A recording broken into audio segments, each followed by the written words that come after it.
me aguentam mais aqui, né? Mas é por uma nobre causa. Veja quantos pecados vocês estão pagando de ficar me ouvindo aqui todo dia. Ainda mais agora que eu pedi o microfone emprestado para a Madonna. Eles vão ter que me aguentar aqui até dançando aqui, sapateando no palco. Sei que, apesar de ser difícil continuarem me ouvindo, é por uma nobre causa que é a psicoterapia. Essa já foi mais uma briga, digamos assim, no bom e no mau sentido, e uma conquista também para a nossa profissão, porque já houve discussões judiciais em relação a quem pode usar o termo psicoterapia. Então já houve 2 vezes discussões com o Conselho de Psicologia em relação a isso. Primeiro foi naquela história de ficção que eu contei lá, todos os conselhos se reuniram para fazer uma briga com a gente, né? Uma ficção verdadeira. Um dos tópicos era esse, quem pode exercer a psicoterapia. E já teve depois em separado com o próprio Conselho de Psicologia essa discussão, e é um caso, inclusive, arquivado, porque tanto o Ministério Público quanto os juízes que avaliaram, que isso não era uma causa já ganha, digamos. Que a legislação brasileira, ela limita o exercício da psicologia. Psicologia é algo definido em lei, só pode dizer que exerce psicologia quem é psicólogo, ou seja, quem tem o CRP. Já a psicoterapia é um termo de uso livre. Todos nós, terapeutas holísticos, podemos exercer a psicoterapia. Não apenas podemos, como devemos. Se a nossa proposta é holística, é integral, é tratar o nosso cliente como um todo, então não tem como a gente trabalhar uma abordagem puramente física sem integrar o emocional, sem integrar com o psíquico. O uso de uma terapia floral, por exemplo, é uma forma de psicoterapia. Porque, bom, depende, né? Se for só passar o floral e mandar para casa, vai parecer um médico passando remédio. Agora, se usar o floral e aproveitar todas as emoções que vão aflorar para ajudar o cliente a se autodescobrir, a se autocompreender, aí já é psicoterapia. Existem várias formas, várias técnicas que têm uma abordagem voltada para o psíquico, voltada para o emocional. No curso, o pessoal tem visto também algumas ideias básicas de aconselhamento. Aconselhamento é uma das formas de conversar com o cliente, e nos cursos é muito interessante, porque para a maioria acaba sendo uma novidade, né? E aconselhamento, o pessoal não é dar conselho, não. Quem dá conselho, digamos, é amigo, é um colega. Profissionalmente, o aconselhamento é você ajudar o cliente a se descobrir, a ter suas próprias ideias, a tirar suas próprias conclusões. É diferente. Vou até cutucar alguém assim para mostrar, mas ainda é só um exemplo, pode ser até o Cristo aqui, né? Eu assim, o terapeuta, um amigo, às vezes é aquele que chega assim, ó, vai passar. O terapeuta holístico, talvez, em algumas situações, tem que fazer assim, é aqui que está a ferida? Vamos entender melhor essa questão aqui, o que está preso aqui, né? Então a gente vai um pouco, digamos que aconselhamento, psicoterapia, é diferente de dar conselho, é diferente de dar palpite. Tem gente que dá palpite na vida do cliente. Ah, faz isso, separa, casa, faz tal coisa. Isso é uma coisa que um amigo pode falar para outro, digamos assim. Já a nossa relação com o cliente é diferente. Se o cliente me pergunta, o que eu faço? Eu falo, vamos descobrir o que você faz, né? Porque não sou eu que vou dizer. A gente vai, de repente, proporcionar técnicas para que a pessoa descubra o que ela quer, o que ela deseja, se ela vai fazer ou não. E, dentre as várias correntes que a gente vai poder utilizar no nosso trabalho como terapeuta holístico, existe a psicanálise. E a psicanálise não só Freud, vamos falar também de Reich e Jung.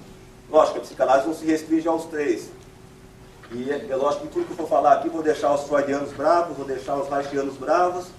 Talvez os jungianos não fiquem tão bravos, porque eles são mais, os jungianos são mais abertos, digamos assim. Mas, de um modo geral, a gente tem muito a aprender, até mesmo com o bom e velho Freud, que já fala, às vezes fala que ele está ultrapassado, que ele está isso, que ele está aquilo, mas tem conceitos deles que são universais e vão ser eternos. sei se talvez valha a pena até colocar o slide, só para o pessoal ter uma rápida passagem dessa ideia. Diferenças entre o que seria a psicologia, o que seria a psicoterapia, e, ao menos vocês conhecerem, serem apresentados formalmente para Reich, para Freud e Jung. Eles não puderam comparecer aqui nesse momento, mas eu acho que comparecerem, que aí vão morrer de medo. Mas digamos que, aliás, aqui é uma brincadeira para deixar tanto os freudianos quanto os jungianos meio bravos aí. Essa é aquela clássica ideia da imagem de dois rostos formando um vaso também no meio. Né? O vaso para os jungianos, é um símbolo daquilo que se constrói com o cliente. A relação que vai se desenvolvendo entre cada atendimento, entre cada consulta, é como se fosse um vaso de conhecimento que vai se encher de interação. Só que aqui foi um vaso feito com Freud e com Jung, dois grandes nomes da psicanálise. Aqui é a questão, como o lado sindicalista nunca dorme, digamos assim, é a questão dos termos. E às vezes é muito comum também, não só o público se confundir, mas até os próprios profissionais. Porque a nomenclatura é meio parecida e as pessoas às vezes ficam em dúvidas. Né? O médico, a profissão medicina, quando o profissional é o médico, ele pode exercer psicoterapia. E muitas vezes quem exerce, e no caso é uma técnica exclusiva do médico, é a psiquiatria. Bem, tem psiquiatras que não exercem psicoterapia. O médico pode exercer ou não a psicoterapia, é uma opção dele. Mas é muito comum, por exemplo, às vezes o pessoal confundir que o psiquiatra é o mesmo que o psicólogo, que é o mesmo que o psicanalista. Não, é diferente. O psiquiatra é médico, é quem passa medicamento. Ele vai trabalhar os distúrbios basicamente com medicamentos e nem sempre vai aplicar psicoterapia para se aprofundar na questão. Já a outra profissão, psicologia, que é exercida pelo profissional psicólogo, normalmente ele exerce psicoterapia, mas não obrigatoriamente ele vai exercer psicoterapia. Às vezes ele está trabalhando como psicólogo, mas está em recursos humanos, onde ele aplica outras técnicas, outros testes. E ele tem algumas coisas que são específicas, que são exclusivas da sua profissão. No caso, por exemplo, os testes de avaliação psicológica. Conforme o lugar que você vai, não te vende nem livro sobre esse assunto se não tiver um CRP na mão. Essa seria a área exclusiva deles. Então, veja, o médico é quem usa os medicamentos, como por exemplo o psiquiatra. O psicólogo tem algumas questões que são, alguns atributos que são exclusivos, como certos testes de avaliação psicológica. Já a nossa profissão, que é a terapia holística, que é exercida pelo profissional terapeuta holístico, nós podemos exercer psicoterapia e tem técnicas que não são exclusivas também. Florais, a TVP, a PNL. Não que a gente proíba o psicólogo ou o médico de exercer, quem proíbe são eles mesmos. O Conselho de Psicologia proíbe o psicólogo de exercer essas técnicas, o Conselho de Medicina proíbe o médico de exercer essas técnicas. Por isso que tem muitos psicólogos que se filiam a nós, muitos médicos que se filiam a nós também, para ele poder ter duas profissões. Então, conforme a hora eles apresentam um CRM, conforme a hora um CRT, conforme a hora um CRP, conforme a hora um CRT. Então, são algumas diferenças didáticas. Mas é interessante mostrar que, no caso da psicoterapia, é uma técnica comum a várias profissões. O mesmo acontece com a psicanálise, que é uma forma de psicoterapia. São vários nomes muito parecidos, né? Mas meio que um engloba o outro. A psicanálise, então, seria uma técnica de psicoterapia que pode ser usada por várias profissões distintas. O médico ele pode exercer psicanálise, o psicólogo pode exercer psicanálise, o terapeuta holístico pode exercer psicanálise. Só para fazer um parâmetro, né? E acho que era para a gente uma sequência da mesma ideia. Mas o fato é que, no caso, ainda assim, para evitar controvérsias legais, a gente já definiu que o que nós exercemos aqui é psicoterapia holística. O terapeuta holístico exerce psicoterapia holística. Por quê? Para dar uma diferenciação em termos de marketing e também de relação. Assim, ninguém nunca vai confundir de dizer que a gente estaria se passando por um psicólogo ou por um psiquiatra. Eu vou falar, mas isso acontece? Não precisa ir muito longe. Essa semana mesmo alguém ligou lá para o sindicato. Eu vi a palestra desse tal de Henrique Vera Filho lá no site, tem uma entrevista no site em vídeo. Assim, mas ele não pode falar a palavra psicoterapia. Eu vou denunciar para o Conselho de Psicologia. O pessoal entendeu? Pode, por ironia, quem atendeu o telefone, mas nosso funcionário é psicóloga. Ela falou, olha, o senhor está equivocado, pode pode falar do conceito de psicologia que realmente não vai dar em nada porque é um direito nosso. Esse é o nosso amigo Freud. A sua classe de charuto. Quando é com ele é apenas um charuto. Quando ele fosse com a gente, ele já ia ficar analisando o que significa esse charuto. Né? Foi pelo formato, depois, aí tem alguma coisa fálica nessa questão, né? Tá meio suspeito. Mas quando é com ele é só um charuto. Ele é merecidamente chamado de pai da psicanálise. Porque ele acho que eu vou falar, vou até passar rapidamente, depois eu retomo a pauta. Né? Eram 3 gênios da época. Freud, o Jung, o bom velho Jung e o Reich. Os 3, na verdade o Jung e o Reich são discípulos de Freud. Só que são discípulos dissidentes. Depois de anos de interação, cada um seguiu o seu caminho, que é a psicanálise. Cada um trouxe suas próprias contribuições, fugindo do seu mestre, digamos assim. Mas nunca se fugiu totalmente.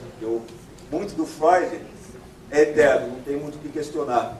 Por exemplo, uma das grandes contribuições que ele trouxe, e que vai de encontro, apesar, não que ele tivesse essa intenção, mas vai de encontro às ideias, às tradições milenares, que é bem a nossa praia da terapia holística, é a ideia de que aquilo que nós chamamos de nós, chamamos de eu, aquilo que é consciente nosso, é apenas uma pontinha do iceberg. E existe uma infinidade de informações, desejos, emoções, lembranças que estão, ao menos momentaneamente, fora do alcance da nossa consciência. Por isso que ele deu o nome de inconsciente, digamos assim. Né? Lógico, o pessoal que é freudiano, que é psicanalista, vai criticar algumas nomenclaturas. Eu sei que evoluiu a nomenclatura, etc., mas não viria ao caso com uma proposta mais sucinta como essa, nesse momento. Né? Mas o básico é que existe além daquilo que nós temos consciência sobre nós mesmos, existe todo um inconsciente, que é muito maior, na verdade, do que aquilo que nós temos em nós mesmos. E pode até fazer uma analogia. De repente eu tenho consciência de estar movendo a mão, braço, etc. Mas não tenho consciência, por exemplo, do meu coração batendo, não tenho consciência da minha respiração, do sangue circulando. Quer dizer, acontece muito mais coisas no meu físico do que eu posso perceber. Alguém vai falar, mas depois de 100 anos de meditação você consegue. Olha, talvez, ainda não consegui não, estou longe disso. Mas a ideia é fazer uma analogia. Na nossa parte, se é que dá para chamar de parte, porque é tudo interligado, nas nossas questões emocionais, psíquicas, também a maior parte do que acontece, nós não temos consciência do que está acontecendo. E vira e mexe. Mas o fato de a gente não ter consciência não quer dizer que a gente não sofra ou não passe por influências desse inconsciente. Muito pelo contrário. Nós estamos muitas vezes regidos por impulsos inconscientes e que a gente não tem noção, não tem todo contato. E é para isso uma das funções da psicoterapia é justamente trazer esse material do inconsciente à tona. Começar a entendê-lo, a trabalhá-lo, a compreendê-lo. Até aí, o Freud ele acreditava que para ele a predominância do que é chamado inconsciente eram de lembranças reprimidas. Quando a pessoa passa por um trauma de infância, que seja, em qualquer época da vida, e pela dificuldade natural de lidar com aquilo, de uma carga emocional muito pesada, aquilo era relegado para o inconsciente, para você poder continuar. Seria um sistema de defesa nosso. Né? A gente não está conseguindo lidar com aquilo no momento, a gente, entre aspas, esquece aquilo um pouquinho, coloca no inconsciente para poder tocar a vida. Mas não que aquilo que está no inconsciente esteja lá, enterrado ad infinito. Né? O próprio Freud percebeu, através analisando alguns casos de clientes sob hipnose, que as pessoas poderiam criar sintomas físicos através de cones de hipnose e, ao mesmo tempo, suprimir sintomas físicos através de hipnose. Por exemplo, uma dor, um membro que não se movimenta. De repente, através da hipnose, poderia tanto criar esse efeito físico como suprimi-lo. Então, isso impressionou muito Freud. Ele percebeu, então, o quanto que o emocional, o quanto que a nossa mente influencia nas questões físicas. Com o tempo, Freud abandonou a ideia de trabalhar com a hipnose e optou por um trabalho onde o cliente esteja mais participativo, onde ele participe mais do processo. Então, em vez de tentar atingir o inconsciente, trazer ele à tona através de técnicas de hipnose, ele fazia técnicas de associação livre. Nós vamos retomar essa pauta depois. Tá? Fazia as pessoas... Tem até aquela clássica cena estereotipada da pessoa deitada no divã, um analista com um caderninho lá. Claro, isso é um estereótipo, não é que assim que funciona, né? Só anotando o que a pessoa fala. Deixar a pessoa falar, apontar tudo que vem à mente, o mais espontaneamente possível. Além dela estar desabafando, ao mesmo tempo ela está munindo o analista de informações para tentar descobrir um pouco mais os traumas e direcionar a terapia. Então, para Freud, a ideia do inconsciente era muito voltada nos traumas reprimidos. E o inconsciente era um conceito genérico, meio didático, não é físico. Né? Não está aqui, não está acolá, não está lá. Já para Reich, ele lidou com a ideia do inconsciente de uma forma diferente. O Reich percebeu que o inconsciente individual é corporificado. Ou seja, para aqueles traumas, aquelas lembranças, aqueles desejos que foram reprimidos, eles não estão num local genérico, eles estão presos no corpo. Até aí o Reich desenvolveu a ideia de couraça. Aí ele introduziu algo novo na psicanálise, e que choca os freudianos até hoje, que é o toque. O freudiano clássico ele estaria distante do cliente. Ele não influencia ele. Não toca, evita de um contato maior. Lógico, isso aí é um estereótipo, né? Mas já no Reich, o toque era fundamental. Porque com o toque, ele não apenas fazia uma leitura do que estava acontecendo, como também provocava a volta das emoções. Ele foi mapeando regiões do corpo onde havia tendências a somatizar, trazer para o filho certos traumas. Ele fez um mapeamento parecido com o dos chakras. E ao mesmo tempo ele desenvolveu uma teoria de circulação de energia muito parecida com a dos meridianos. Ou seja, então aqui já é uma das propostas da palestra, que era mostrar que existem muitas analogias entre as técnicas modernas de psicoterapia e as milenares. Apesar desse paralelo não era bem conhecido por eles, ao menos não era oficialmente conhecido por eles. Mas o Reich, quem estudar Reich e estudar chakras, quem estudar Reich e estudar meridianos, vai ver que há muita semelhança nas ideias. Agora ainda vou fazer talvez alguma demonstração de como poderia ocorrer essa repressão, digamos assim. Né? Ainda vou... Mas eu sei que é uma vítima também de sempre, eu só um pouquinho aqui.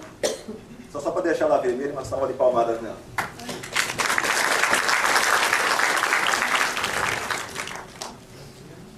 Digamos, talvez para não pegar o... Só para não atrapalhar. Pode desligar, né?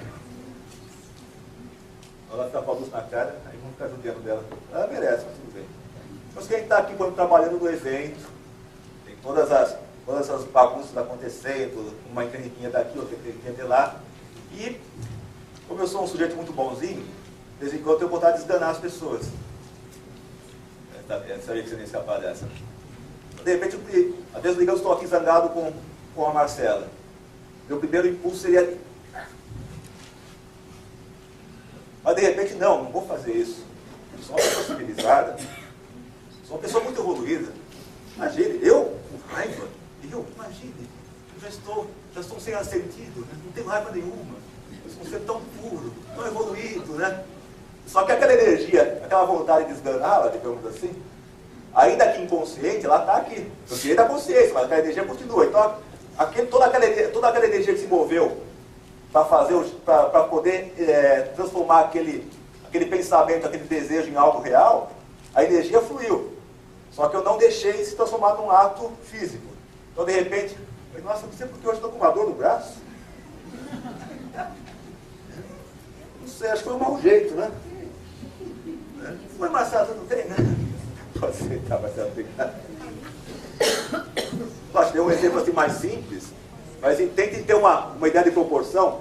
Quanto maior a dificuldade em assumir aquele desejo, aquela emoção, aquelas lembranças, mais profundamente é somatizado.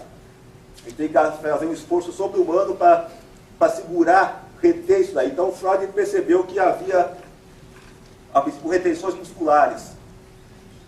Reich, desculpe. Obrigado pela correção.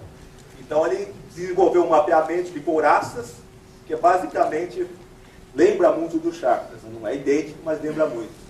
E ele também teorizou a circulação de uma energia que ele chamava de orgone, que seria muito parecido com a ideia da energia que circula nos meridianos.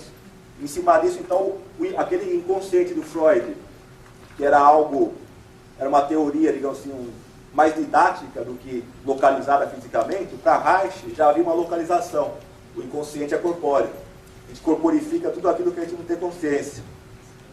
Deixa eu dar mais um exemplo que eu costumo dar aí nas palestras, que o pessoal às vezes gosta de perceber, né? Já viu um cachorro ou um gato quando está com raiva? Né? Você vê aquela energia circulando, assim, né? Sobe às vezes pela coluna, até eriça os pelos, né? Aí chega para as patas, para as unhas, para ele poder atacar, ou para ele poder correr. Aí vai para a boca, para ele poder rosnar, morder, né? Então ele vai mostrar, o animal ele já é mais espontâneo, ele mostra tudo isso, né? Mas já o ser humano, às vezes, ele reprime. Bom, aquela energia segue o mesmo caminho, de repente, né? Aí vai, raiva, não tenho raiva. Raiva? Não, raiva. Nossa, tá com uma dor nos dentes. Deixa que tá triste, né? Até a pessoa ainda sorri, né? A energia chega aqui pra morder, ainda aquele sorriso bem espontâneo, bem feliz. Eu me lembro de uma cliente que já tinha passado por vários tipos de tratamentos, por tratamentos médicos. Ela tem uma dor insuportável em todas as regiões aqui do rosto. E foi observando ela, quer dizer, lógico que é uma característica que confesso que no primeiro momento, na primeira consulta, não passou desapercebida. Mas nas demais consultas foi ficando claro. Ela tinha um sorriso igual ao do Coringa. Podia estar contando a maior tragédia do mundo, aquele sorriso maravilhoso. Você está falando de algo gostoso, o mesmo sorriso. Uma tragédia, o mesmo sorriso. Quer dizer, aquela imagem estava congelada. Lógico, aquele sorriso ela deve ter conseguido... A gente não cria uma defesa, um escudo, uma estratégia, sem um motivo. Provavelmente com aquele sorriso ela deve ter conquistado pai e mãe quando ela era pequenininha, todo mundo à sua volta, então ela viciou naquele sorriso. Só que a situação em que ela estava vivenciando não cabia um sorriso, então cabia muito mais um rosnado, uma mordida, uns gritos, algumas coisinhas diferentes, né? Então toda aquela dor que ela sentia, e ninguém conseguia descobrir o que era, viu tratamentos e tal, era na verdade todo o esforço que ela fazia para manter esse recurso que ela desenvolveu no decorrer da vida, que era um sorriso maravilhoso. Depois de algumas consultas, quando a gente conseguiu chegar na parte corporal, com vários toques conseguiu soltar essa musculatura, desmanchou o sorriso. E foi, lógico, em cima disso veio choro, veio digamos, raivas, veio muita... Aquele sorriso desmanchou, né? A ponto dela chegar em casa e o marido perguntar: o que aconteceu? Você está diferente? O que houve, né? O que te fizeram? Não consegui identificar o que estava diferente. Simplesmente o rosto voltou a pulsar. Ela podia sorrir, podia rosnar, podia morder, podia ficar com cara de brava, e a dor desapareceu. Quer dizer, a dor adivinha de todo o esforço que ela fazia para manter essa defesa, que estava inconsciente. Então, na psicoterapia, a gente tenta trazer esses componentes inconscientes para a consciência, para poder ser digerido, para poder ser trabalhado. Tanto em Reich quanto nos neo-Reichianos, que os discípulos de Reich que vieram depois, e muitas vezes ficaram até dissidentes também em alguns pontos, eles trabalham basicamente não, trabalham muito com o toque, para desbloquear, vão localizando pelo toque onde estão as tensões. No que eles tocam, causam um desbloqueio, ainda que temporário, aquela energia flui, e ao mesmo tempo que ela flui, aquela energia reteve toda uma informação emocional, psíquica, então a lembrança vem à tona. Às vezes a pessoa vem com a consciência até do que aconteceu, ela lembra do trauma, lembra disso, lembra daquilo, e às vezes tem só uma emoção, vem muita emoção. E a pessoa descarrega, às vezes bate, xinga, esperneia, nem sempre tem até consciência de onde veio aquilo. Então no primeiro momento o cliente sente aquele alívio, parece que tirou o peso do mundo, né? É lógico que o trabalho não para por aí, ele teria que ver, ajudar a digerir, tentar perceber que fato que ocorreu, que estava tensionado, começar depois a trazer também um pouco para o racional, né? Um pouco para algo que ela possa utilizar no dia a dia. Porque só desbloquear, se você faz o trabalho corporal numa pessoa, inclusive shiatsu, kuiná, amar, simplesmente se você faz, eu já teve colegas que falaram, mas eu estava fazendo um shiatsu que eu faço sempre, a pessoa desandou e chorar, e não sei o que, como se fosse a maior surpresa do mundo. Eu falei, bom, esse é um grande problema que tem na área, porque o pessoal que trabalha as técnicas orientais esquece de estudar alguns ocidentais como o Reich. Aí o pessoal, às vezes, do Reich é orgulhoso demais, não quer estudar as partes orientais do shiatsu, do amar. E, na verdade, a vantagem de ser brasileiro, de repente, é que a gente gosta de misturar algumas coisas. Quem conseguir conhecer um pouco mais do Reich e, ao mesmo tempo, ter técnicas corporais orientais, como amar, kuiná, shiatsu, é um trabalho excelente, casa muito bem. E muita gente também era criticada na linha reichiana, que só fazia aflorar e não trabalhava, e não conversava depois com o cliente para saber de onde veio aquilo e tudo mais. Então, às vezes o pessoal também esquece um pouco das bases. Aí era bom lembrar um pouquinho do Freud, da conversação, da parte de... Pode matar, né? E ainda faltou um aqui, nosso bom e velho amigo Jung, discípulo também dissidente de Reich, porque tanto para Reich, Freud, tanto para Freud quanto para Reich, o inconsciente ficou muito ligado com a ideia de lembranças reprimidas, de emoções reprimidas, de desejos reprimidos. Já para Jung, o inconsciente tem um outro componente. Além desse componente individual, que seria realmente as emoções reprimidas, as lembranças, os traumas, existe um componente coletivo, uma herança comum a todos nós, a toda a humanidade, uma sabedoria, digamos assim, ao nosso alcance. Não imediatamente, estamos tudo inconsciente, né? Mas uma sabedoria coletiva que pode fluir no nosso dia a dia. De onde vem, por exemplo, informações até transcendentais. Quantas pessoas, às vezes, num sonho, ou num momento de inspiração, tem um insight, e vem algo que muda a vida dela inteirinha. Isso veio do inconsciente. Então, o inconsciente não é só esse aspecto, entre aspas, negativo, visto por Freud ou visto pelo Reich. Ele também tem muito de um componente... Não que o negativo seja ruim, né, ou o positivo seja bom. Não podemos ter uma ideia tão simplória assim, mas o Reich e Freud focaram muito no negativo. E o Jung já abriu um pouco mais esse leque. Existe um universo infinito de conhecimento no nosso inconsciente e que pode ser trazido à tona. Os sonhos, por exemplo, para Freud, ele era muito uma forma do inconsciente se manifestar. Então, ele focou muito na ideia de que certos traumas, certas emoções reprimidas eram, de certa forma, retrabalhadas no sonho. Daí a análise de sonhos é importante. Daí a gente remonta também à antiguidade. O que faziam nossos filhos ancestrais, xamãs, sacerdotes, pajés, interpretavam sonhos. Agora, no Brasil, só uma curiosidade. Se Freud estivesse aqui no Brasil, ele teria sido preso. Porque até os anos 70 era crime interpretações aqui no Brasil. Acreditem se quiser, era crime. Estava no Código Penal. Mas o Jung, então, trouxe, entre outras fantásticas transposições de Jung, quem tiver a oportunidade de ver amanhã a aula de florais, vai perceber que ele também trouxe a ideia de sincronicidade, que são as coincidências significativas que ocorrem na nossa vida, no nosso dia a dia, e que explicam muito da nossa técnica também, tanto terapia floral, quanto, de repente, a astrologia, a numeroterapia. Jung trouxe infinitas contribuições que nós, terapeutas holísticos, podemos trabalhar também. Mas existe muito do bom e velho Reich, do bom e velho Freud, que a gente tem que pegar. Vou até dar alguns exemplos aqui. Inclusive, teve um exemplo tinha um exemplo que o Freud dava, que era em relação à ideia do inconsciente, como que a gente reprimindo o impulso não é o suficiente para solucionar uma coisa. De certa forma, o impulso ele tem que ser trabalhado, tem que ser em algum momento da nossa vida, para a gente poder ser pleno, desenvolver todo o nosso potencial. Nós vamos ter que lidar com nossos traumas, com as nossas frustrações, com as nossas emoções reprimidas. Vamos ter que aprender, primeiro conhecê-las, compreendê-las e aprender a integrar na nossa vida. Então, o Freud, ele dava um exemplo de auditório. Ele dizia assim que fala de uma coisa que é auditório. Alô, Alô, quem tá falando? De repente tinha alguém numa palestra Alô? e ficava atrapalhando. Eu não estou ouvindo. Esse era o exemplo que o Freud dava. Quem tá falando? Digamos que aqui, o palestrante aqui fosse o e a outra fosse o ego. Existe alguma coisa, um impulso vindo do inconsciente lá, Não, mas eu estou no meio da que palestra. está atrapalhando o ego. E o ego fica falando, isso não estava acontecendo comigo, não. Eu não estou com esse pensamento, não estou com esse desejo, não estou com vontade de atrapalhar o meio. Então, o que faz o ego? O ego pega aqui, que é o nosso consciente, põe para fora esse impulso. Aí o ego pensa que está em paz. O ego pensa que está em paz. Mas daí o impulso está voltando. Aí o ego fala, para eu reprimir esse impulso, vou ter que usar mais força. Segura aqui. Não deixa entrar.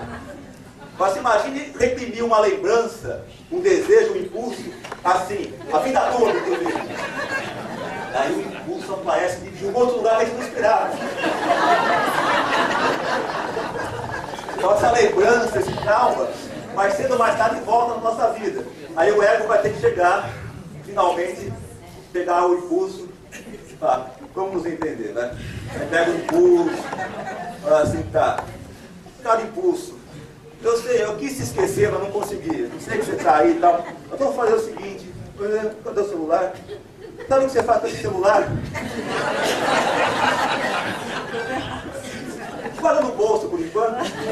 Então, e aí começa a lidar com o trauma. Se a gente não fizer isso, assim, querendo ou não, volta à nossa vida. Não tem aquela coisa tipo, faz uma mágica e esquece o que aconteceu. Pode ser uma defesa que funciona por um tempo, mas não para sempre. Porque para reprimir essa lembrança que nos incomodava, esse desejo, nós gastamos uma gaita de energia. A pessoa tem que pôr alguém na porta segurando. Imagina a gente com um monte de trauma, um monte de lembrança que a gente não quer, um monte de energia que a gente gasta para impedir disso vir à tona. E essa energia dispendiada vai causar vários sintomas. Né?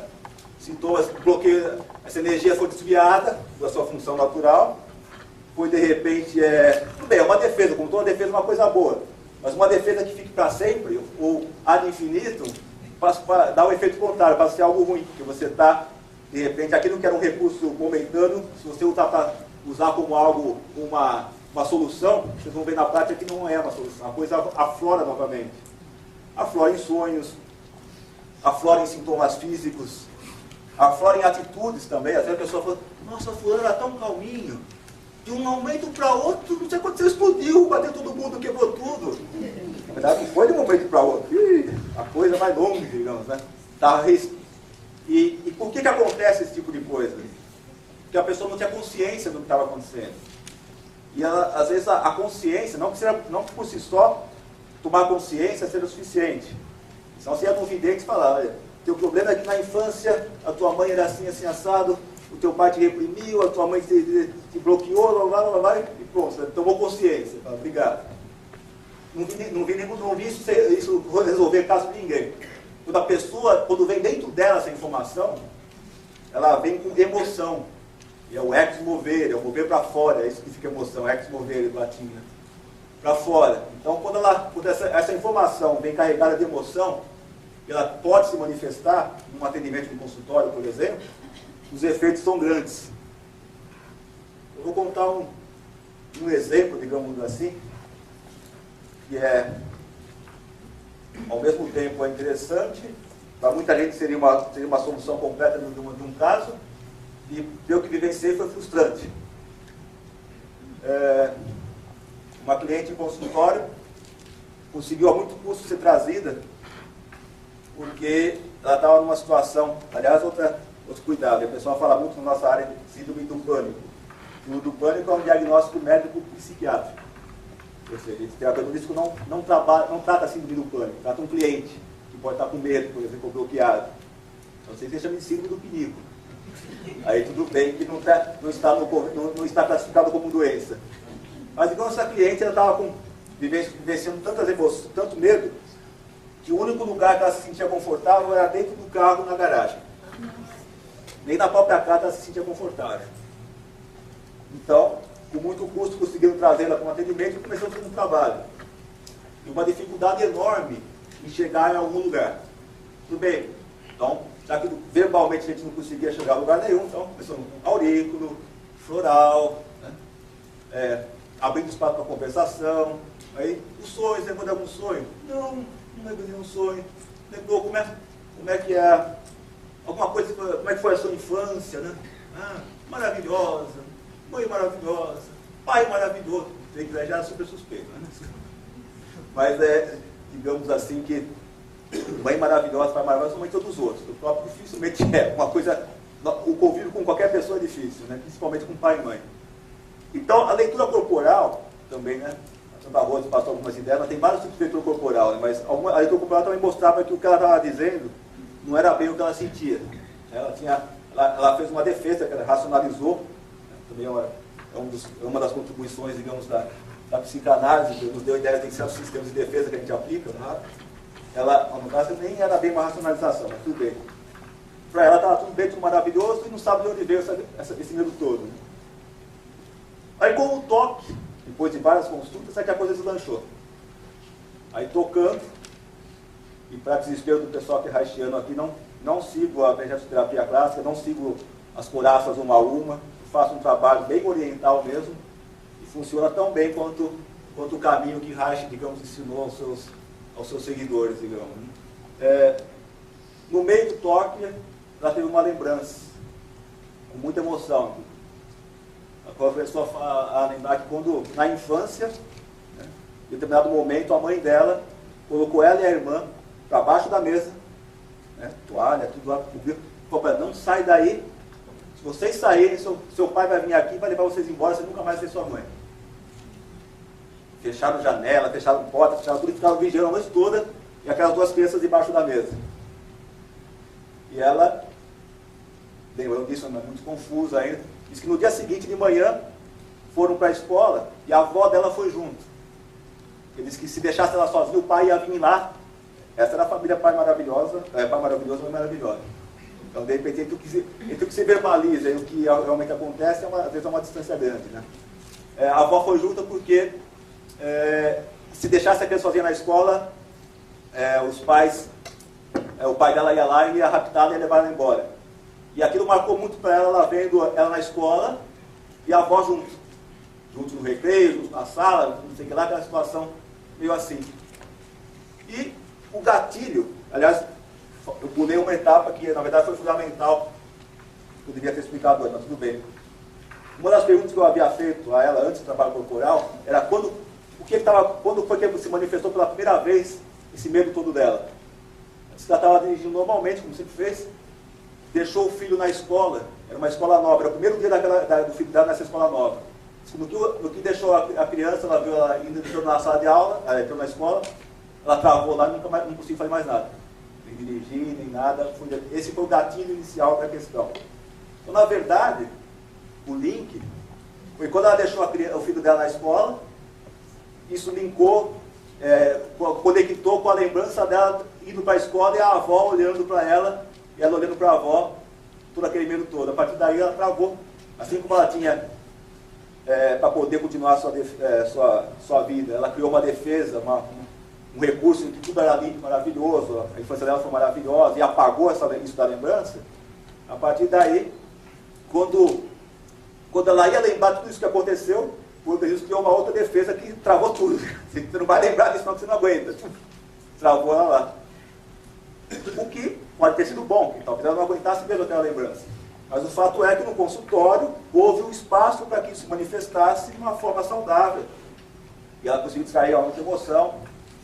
Só que aí, quando eu ajudei ela a lidar com isso, a se acalmar, respirar fundo, etc., ela estava se sentindo muito bem, né?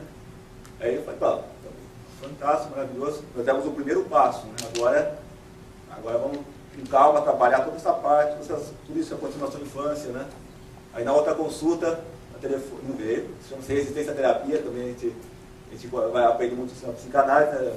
Olha, tá tudo resolvido, estou dirigindo, estou indo para lá e para cá, já fui viajar esse final de semana dirigindo, eu falei: nossa, que ótimo, que fantástico, né? Assim, mas hoje você não vem. Não, hoje não, porque nossa, estou tão contente com o que está acontecendo. Eu falei: eu também estou contente.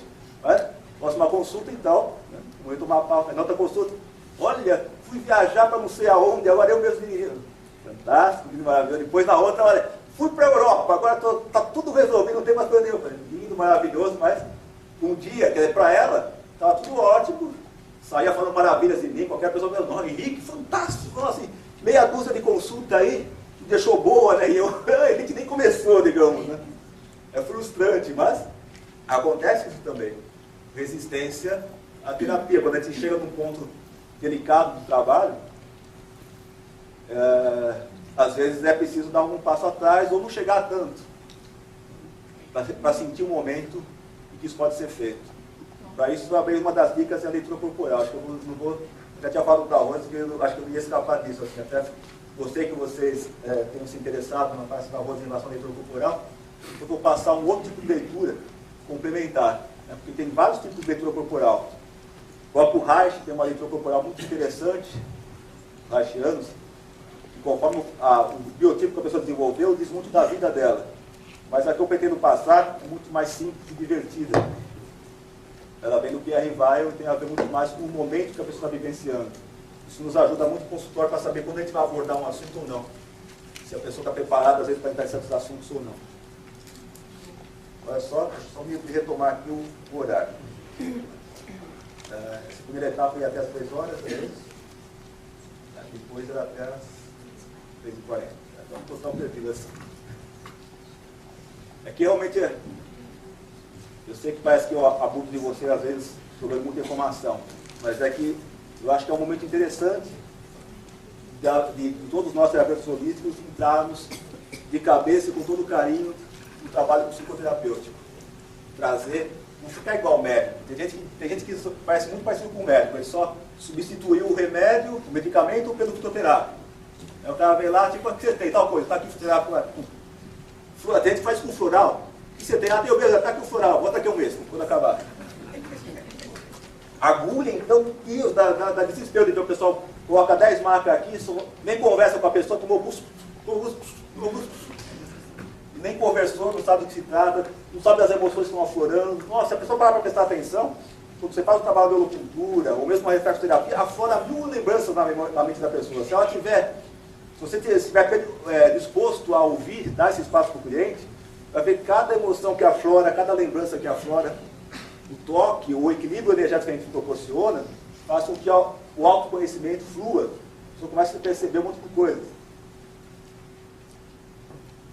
Tem o exemplo da síndrome do pinico, né? De pânico não pode, que é a área médica.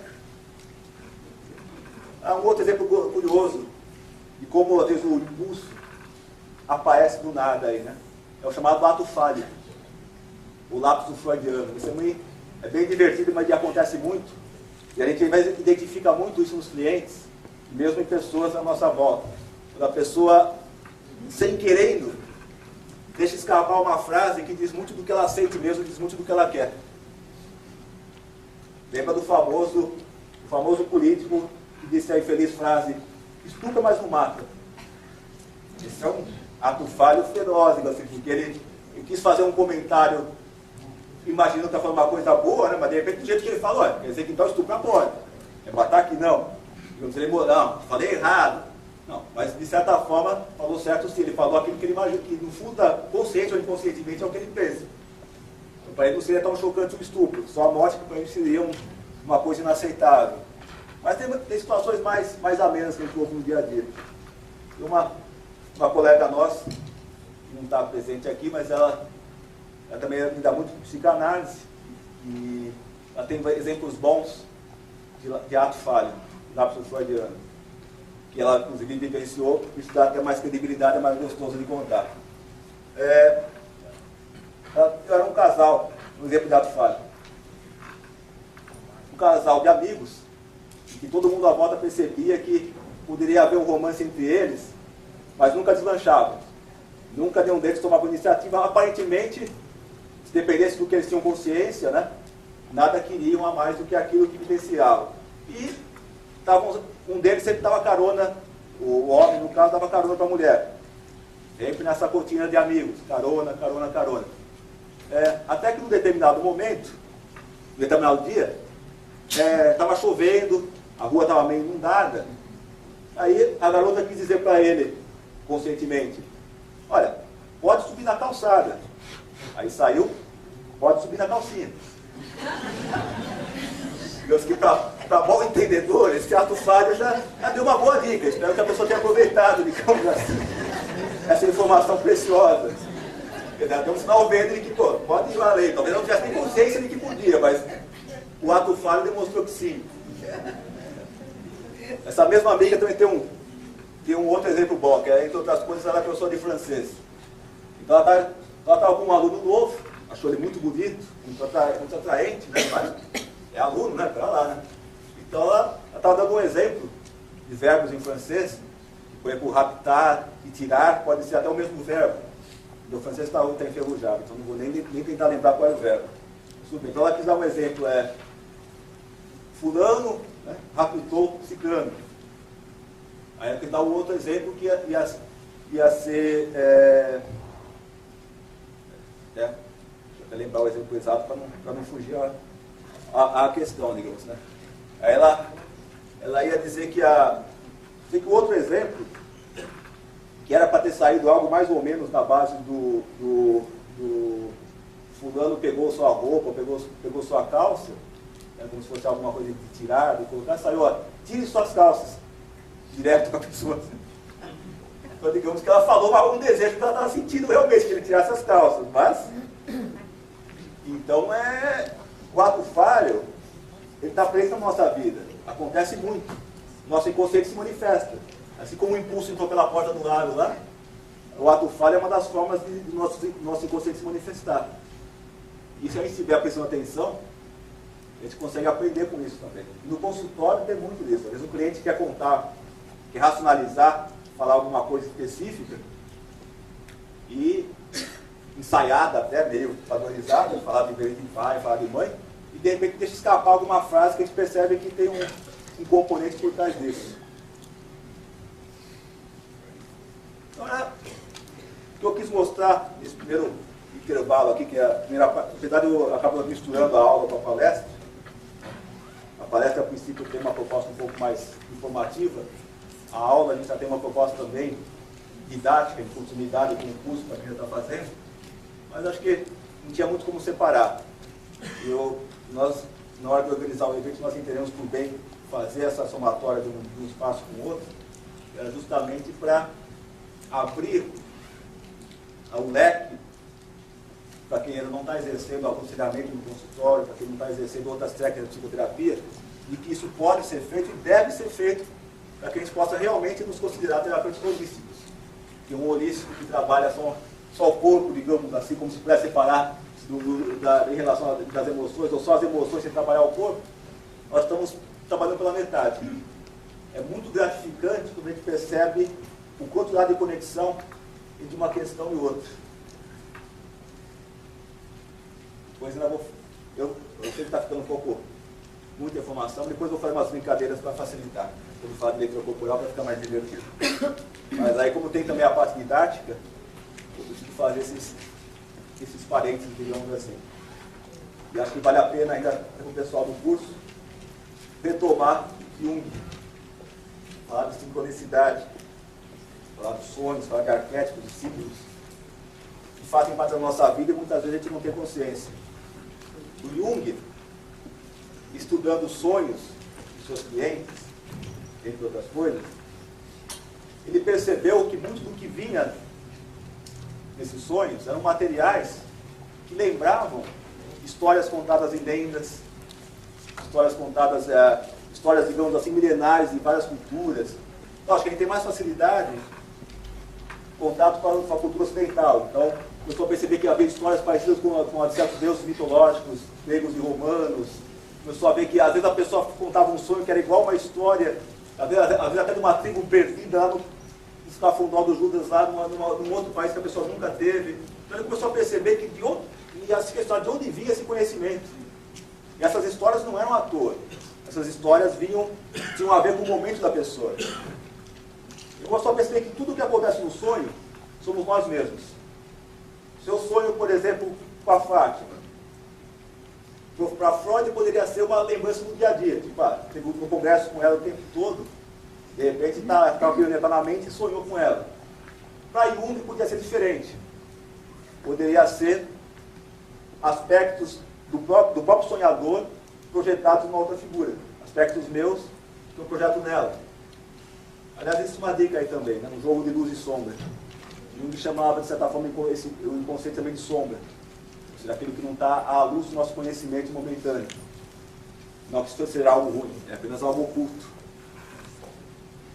E muda a sombra, a gente projeta muito nos outros. Por exemplo, digamos que eu não gosto dela porque ela está dormindo.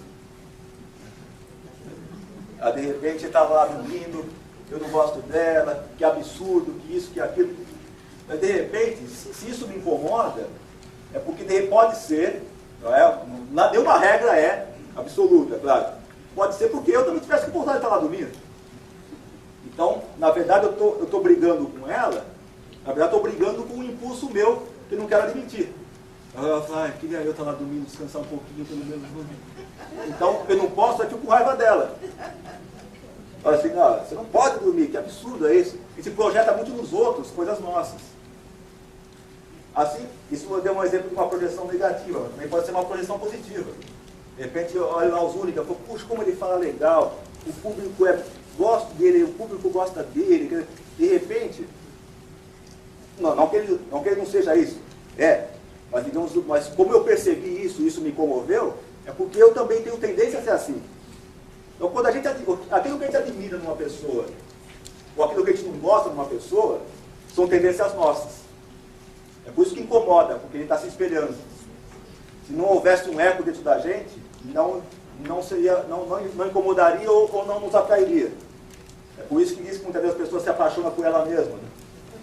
A pessoa, de repente, tem uma tendência a ser, sei lá, tem uma tendência a ser de determinada maneira, de repente ser espontâneo, a ser ativo, mas ela é meio tímida. Aí ela vê uma pessoa espontânea, divertida e tal, ela se apaixona por ela. Então ela está se apaixonando por um aspecto dela mesma que ela ainda não conhece. Assim como o oposto também. É uma coisa que sempre me preocupou. Eu sempre critiquei, pegando um exemplo pessoal, sempre critiquei a postura do Conselho de Medicina. O Conselho de Medicina é ditador, é mandão, ele joga sujo. Aí eu falo, pô, mas se tudo isso me incomoda, é sinal que eu tenho tendência a fazer a mesma coisa. Eu falei, pera lá, então preciso me observar bem, preciso me conhecer direito, porque senão isso acaba acontecendo e eu nem percebo. Então, a gente admitir para nós as coisas, essa parte inconsciente, nos devolve, digamos assim, a habilidade de sermos melhores conosco mesmo. A inconsciência é que se torna muitas vezes uma ferramenta que pode ir contra a gente. Então, tomar consciência, admitir que nós temos desejos, emoções, que conscientemente a gente não aceitaria a princípio, admitir isso para nós mesmos é um primeiro passo para poder se conhecer melhor e para poder, inclusive, lidar melhor com esses impulsos que estão, a princípio, encobertos. Né? Então, voltando para Jung, o que ele pegou então criou uma teoria muito interessante, que existe um conhecimento universal, certas ideias básicas que pertencem a toda a humanidade, não importa se nasceu aqui, se nasceu na Europa, se nasceu na África, se nasceu lá, todo mundo tem alguma ideia, tem algumas ideias que são coletivas. Por exemplo, a ideia do que é um herói. Existe um arquétipo do que é um herói, e que muitas vezes se projeta naquilo. Individualmente ou regionalmente, surgem símbolos, que não é meio yin yang aqui também. O arquétipo é uma ideia universal, e o símbolo é o regional. Por exemplo, existe uma ideia universal de herói. Já na Grécia Antiga, ele podia colocar, no caso da Roma Antiga, tem o Hércules, que é um símbolo que projeta essa ideia do herói. Existe uma ideia coletiva, de um salvador. Alguém superpoderoso, alguma entidade poderosa que venha nos salvar. Agora, em cada cultura, existe um símbolo do que é um salvador. Vai também ver muitas religiões em cima desse mesmo conceito universal. Existe uma ideia universal de um homem, de um velho sábio. Né? Então, de repente, esse é o arquétipo. De repente, vai ter um símbolo para o Matusalém. E o que o Wilke começou a perceber é que nós sintonizamos com esses arquétipos, com esses conhecimentos universais, e muitas vezes até seguimos no nosso dia, algumas histórias que são semelhantes. Às vezes nós estamos vivendo uma fase de herói, às vezes estamos vivendo uma fase de eremita. Aliás, aí começa a chegar perto da gente, né? O tarô, a astrologia, a numeroterapia, eles têm símbolos que refletem esses arquétipos. Então, na verdade, pode ser usado, inclusive, no nosso contexto terapêutico, o I Ching, o tarô, a numeroterapia, o mapa astrológico, como espelho de nós mesmos. Assim como a gente analisa um sonho pode ser um ponto de partida para conversar com o cliente, um mapa astrológico pode ser um ponto de partida para conversar com o cliente, um mapa numerológico, uma postura do I Ching. Apesar de falarem muito de Jung e o tarô, por causa do nome de um livro, o Jung não teve um contato explícito com o tarô, assim, ele tinha mais contato com o I Ching, para uso pessoal, ele não aplicava em consultório. Ele discutia com ele mesmo, digamos, ele sabia que o I Ching é um reflexo do que ele pensa, do que o inconsciente dele pensa. Do que o inconsciente está. Então ele fazia a consulta dele até para esclarecer alguns casos, ele fazia um uso pessoal disso. Mas nada impediria de um uso em consultório também como ferramenta de trabalho. Então daí a gente volta à temática de que a gente consegue pegar até técnicas modernas em psicanálise e fazer esse paralelo com as técnicas milenares que a gente já rotineiramente trabalha.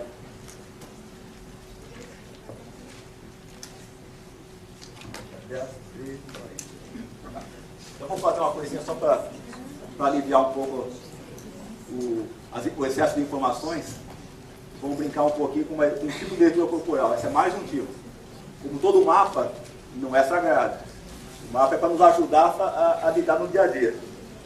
Esse foi um trabalho, uma monografia, uma tese do Pierre Weill, que é uma figura muito conhecida na área holística, e que teve até duas versões em livro, uma um pouco mais técnica, outra muito mais divertida, com caricaturas, etc.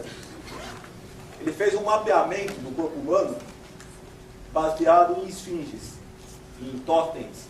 Ele fez uma pesquisa nas várias culturas. Já viram? A esfinge é uma mistura de vários animais, né? A mais conhecida é aquela esfinge egípcia. O totem, talvez a imagem mais conhecida seja de índios americanos que usam aqueles totens com vários animais, uma parte é uma águia, outra parte é um boi, outra parte é um urso, né? Ele fez uma pesquisa de ver quais animais que apareciam mais nessas imagens, né? E fez uma analogia com o corpo humano. E atribuiu a essas várias partes corporais a personalidade, entre aspas, desses animais. Então, para a cabeça, isso é um recurso didático, né? Para poder explicar melhor esse comportamento. Então, para fazer uma leitura do momento da pessoa. Então, na cabeça, ele associou com a águia. Que aparece muito na hora das esfinges, a águia está em cima. Então, a águia, ele associou que ela tem uma característica mais racional, ela é mais ponderada, ela é mais o nosso consciente, digamos assim. Já o tórax aqui, ele associou ao leão. Seria algo mais emotivo, algo mais né, egóico, né? Para falar eu, a gente bate aqui na região do coração, do timo, né?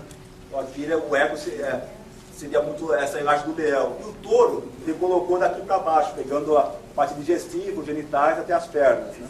O leão tem nos braços também, tá? Emocional, tudo. E com essa brincadeirinha didática, ele ajudava a gente a entender algumas posturas. Por exemplo, eu lembro de uma cliente, apesar de poder ser até aquela que eu citei, mas não era, né? Em relação eu vou ter que sentar aqui para fazer algumas demonstrações, né? Aí essa aqui já é isso não faz muito do touro. O touro tem a ver com o nosso lado mais instintivo, visceral, sexual, mas não só sexual, mas mais visceral, mais instintivo, muito mais animal, no bom e no mau sentido, né? Então, digamos que às vezes a pessoa, num consultório, se vocês vão pôr a cadeira ali em cima, vai ficar mais fácil. Num consultório, às vezes a pessoa está lá assim, no consultório, com a bolsa no colo, fechando aqui o touro, né? Eles cruzam as pernas para ter certeza que está protegido aqui, protege as emoções, às vezes fica só com a água e caindo no fígado, né? E às vezes você vai estar conversando a pessoa, ela vai às vezes relaxando, solta um pouquinho aqui, solta um pouquinho lá, ela já começa a participar. Aí às vezes vai inclinando até a direção a você, mostrando que ela está participando daquele processo, né? E vou dar um exemplo assim, bem curioso, assim, falando daquele exemplo de pai, às vezes perguntas para o cliente para entender qual é o momento de falar de uma questão ou não, né? Perguntei, por exemplo, de uma cliente em relação ao pai, né? Ah, meu pai teve várias encrencas com ele, assim, assado, contou tal. Aí depois e com a mãe? Ela, mãe? maravilhosa. Nunca tive problema com ela, assim, sem brincadeira. Quer dizer, ficou óbvio que tinha alguma coisa para trabalhar aí. Mas também ficou óbvio que se eu entrasse nesse assunto com um pouquinho mais de firmeza, ela não voltava mais. Enquanto não abrir todo esse espectro aqui, não tem como entrar nessa conversa, né? Então tem várias eu até poderia criar mais brincadeiras em cima disso, mas vou ter que respeitar o horário, né? Eu sou marqueteiro, sou terrível. Eu falo assim, mas qualquer coisa tem workshop, mas workshop vocês vão votar bonitinho, escolha aquela preferida de vocês, né? Mas eu vou ter que tocar num assunto por causa da prova, o pessoal vai fazer prova, né? A prova é obrigatória para quem é do curso, certo? Depois da mesa redonda. Mas ela vai mostrar uma simulação de atendimento com psicoterapia dentro da formação que nós estamos propondo, né? Então a ideia é, num consultório, como é que a gente vai acessar o inconsciente de um cliente conversando com ele. Se nós fizermos simplesmente uma conversa direta, às vezes a gente esbarra nessas perguntas aqui, né? Digamos que essa mesma pessoa que fechou aqui, se eu fizesse um exercício com ela, e disse para ela contar, por exemplo, pegasse fizesse algo didático, algo lúdico, pegasse uns bonequinhos, por exemplo, aí, lógico, aí conforme a idade a pessoa ia me bater. O pessoal do curso de internet sabe que eu já fiz isso com eles, ajudei eles. Né? Pegasse 2 bonequinhos, por exemplo, e contasse uma história. Mas conta aqui uma história, essa aqui é uma criancinha, essa aqui é a mãe dela, me conta uma história, primeiro que vem à mente. E se eu falar, quando a pessoa se permite imaginar, quando ela acha que não é ela, que ela não está falando dela, ela se abre bem mais. Então, num sonho, o cliente fala bem do sonho porque ele não tem uma primeira reação de que ele está falando dele. Quando você cria uma situação assim de lúdica, ele também se solta mais, ele conta muito mais coisa, e tudo que ele está contando é como se fosse um sonho, mas tem a ver com ele. Tudo que ele está falando é ele. Você estiver contando que lembro que no congresso passado, alguém falou assim, mas o cliente toda a consulta me fala do cachorro. O cachorro isso, o cachorro aquilo. Eu falei, que ótimo, ele está falando dele. Ele está falando dele mesmo. O cachorro é uma desculpa, ele pode não ter consciência, mas quando ele fala do cachorro, o cachorro está triste, o cachorro está com raiva, o cachorro é ele que está triste, é ele que está com raiva, é uma projeção. Então a gente tem que, no consultório, a gente consegue ter essas percepções todas e ir formando um quadro para poder ajudar o cliente a se compreender melhor. Então uma das técnicas para conseguir fazer o cliente trazer esse inconsciente à tona, a primeira coisa é conseguir relaxar um pouco o racional. Pode ser por esse caminho assim meio pela tangente, com um recurso didático, com uma coisa lúdica, ou pode ser também literalmente colocando ele em relaxamento. Você coloca ele em relaxamento. Se você tem facilidade com terapia corporal, use o toque para relaxá-lo e ajude e deixa ele falando as coisas que lhe vêm à mente. Se alguma região é dolorida, ele pode perguntar para ele qual a primeira coisa que lhe vem à mente aqui, mais ou menos como algumas farinhas não vão ficar bravos comigo. O Ford fazia associação livre, né? Deixava a pessoa ir falando e uma coisa levava a outra. Aqui a gente faz uma associação meio forçada, não tão livre. A gente cutuca, às vezes, literalmente uma região tensa do corpo e pede para o cliente falar a primeira coisa que lhe vem à mente. Além do palavrão, já é a segunda coisa que lhe vem à mente, que está doendo, a primeira coisa é muito a ver com a história dele. De repente fala que está com raiva, ou lembra de alguma coisa. Então, o toque é uma maneira de você lidar, livrar um pouco essa resistência racional e deixar o inconsciente, deixar o cliente com mais espontâneo para falar de si. Às vezes sem perceber que está falando de si. Às vezes a pessoa não consegue dizer diretamente o que ela tem vontade. Às vezes você está trabalhando o braço tenso e fala assim, o que esse braço tem vontade de fazer? Às vezes a pessoa fala de primeira, assim. E fala assim, bater, ou então acariciar. Em cima disso a gente vai falando uma palavra, vai dando espaço para a imaginação fluir e ver até onde a história vai. É bem interessante, é muito apaixonante. Tu vai falar, eu não tenho facilidade com terapia corporal, não conheço nenhuma técnica corporal, não conheço teatro, não conheço nada. Não tem, de repente tem facilidade com o verbal, use técnicas de relaxamento verbais. Converse com o gestor para ela relaxar, para se soltar. De repente eu trabalho com musicoterapia. Legal, cara, você consegue usar a música para relaxar a pessoa. Eu trabalho com cristais e consigo colocar a pessoa em estado de relaxamento profundo. Perfeito. Cada um tem a sua técnica para ajudar o cliente a sintonizar com ele mesmo e a partir daí ele poder trazer cada vez mais conteúdo de si mesmo. É um universo fascinante e nós estamos procurando transformar isso em materiais didáticos. Nós estamos criando várias simulações de consulta, vamos transformar isso em vídeos CDs, mas que as pessoas possam ter um pouco mais de ideia.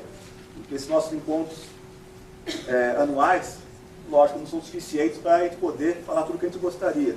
Mas é um começo. Eu quero sair pelo menos com um gostinho de saber que deixei as pessoas curiosas, quem já não está exercendo a psicoterapia, e as pessoas estejam curiosas, que estejam com um desejo, com vontade realmente de conhecer cada vez mais.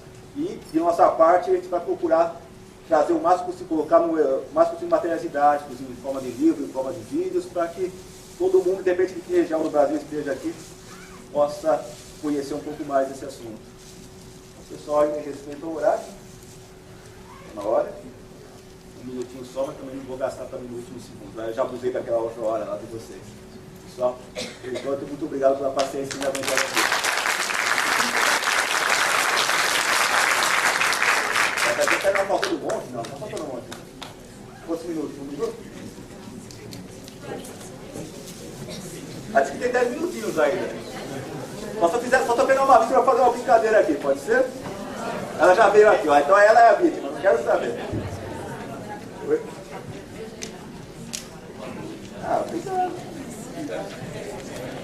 Mas não deixa passar desses 10 minutinhos, porque agora começa a mesa redonda, né? Então eu peguei uma vítima aqui para a gente fazer uma brincadeira da leitura corporal. Certo? Lá em cima. Lá em cima. Então uma salva de palmas para ela que vai ser a vítima aqui. Vou pegar até mais uma cadeira também para facilitar essa demonstração. Foi Nossa Senhora da Salete, que é a padroeira dos terapeutas. Há 17 anos que eu trabalho e há 10 anos que eu já sou ligada. Digamos, uma leitura corporal agora já não tem muita de consultório, agora é mais até para relaxar um pouquinho, né? Leitura corporal, isso já demonstrei muitas vezes em reportagens, né? Lógico que não dá para mostrar tudo porque tem que autorização das pessoas. Então, quando filmava, às vezes os melhores exemplos não puderam ir ao ar porque não tinha autorização, né? Mas por exemplo, leitura corporal de uma paquera. Né? De repente estou aqui paquerando ela. Então eu estou aqui com o meu consciente, a área está aqui, de repente até meu emocional, até de repente o meu boi aqui. Está lá, passando aquela lábia e achando que às vezes está abafando, né? Aí digamos, agora vou fazer o papel dela, vai. De repente ela está aqui com a águia, né? Sorrindo, mas está assim. Está fugindo com o corpo todo, assim, olha, estou aqui só. Não colou a dentada, digamos assim, né? Dá aquela coisa de distante, né? É muito comum, às vezes até numa conversa, às vezes você percebe gestos como os pés que direcionam, às vezes, num grupo para aquela pessoa em que ela se interessou, que ela está falando, às vezes começa a fugir, a pessoa vai, então, na hora de eu ir embora, às vezes o pé fica mais confortável apontando para a porta de saída, sabe? Tem umas coisinhas assim, acho, não vou ficar paranoico porque ele não lê tudo assim, mas são umas dicasinhas assim, né? Lembra que o mapa é sempre bem inferior à realidade, a realidade é mais complexa, é só uma ideia, né? E a questão de abraço também. Levantar um pouquinho, vai para ganhar uns abraços, depois ela me processa por assédio sexual. Vamos dizer, um abraço que envolve muito mais o nacional, social, a águia aqui, né? E a gente vê muitas vezes em festas, aquela coisa nojenta. Ai, querida, né? Aquela coisa de, não teve nada de coração aqui, nada de leão, nada de emoção, e nada de instintivo também, né? Aquela coisa. Aí a pessoa já é mais amiga, já gosta, já aquele abraço assim, né? Tem coração, vê de repente o rosto, mas não há um interesse assim, digamos, sexual, visceral na pessoa. E às vezes a pessoa dá abraço, vai ela sendo sexual, dá um abraço assim, corpo todo. Mas não quer dizer só sexo também. Uma criança abraça assim a mãe normalmente, né? Claro, é visceral. Já aconteceu aqui com a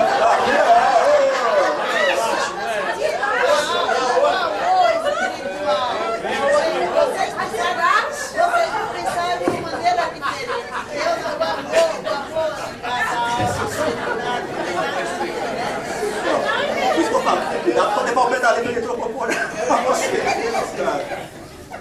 Vocês são maliciosos. Ele me abraçou, mas eu senti uma paz assim. Isso é racionalização. Vamos pegar aí, não. Já está pedindo da sombra. Na verdade, eles não sabem que tem um caso. A gente já racionalizou para fingir que o pessoal não sabia o que está acontecendo, né? Mas então, Pelo menos agora pelo menos a gente conseguir encerrar de uma forma mais agradável, pessoal. Agora obrigado mesmo pela paciência.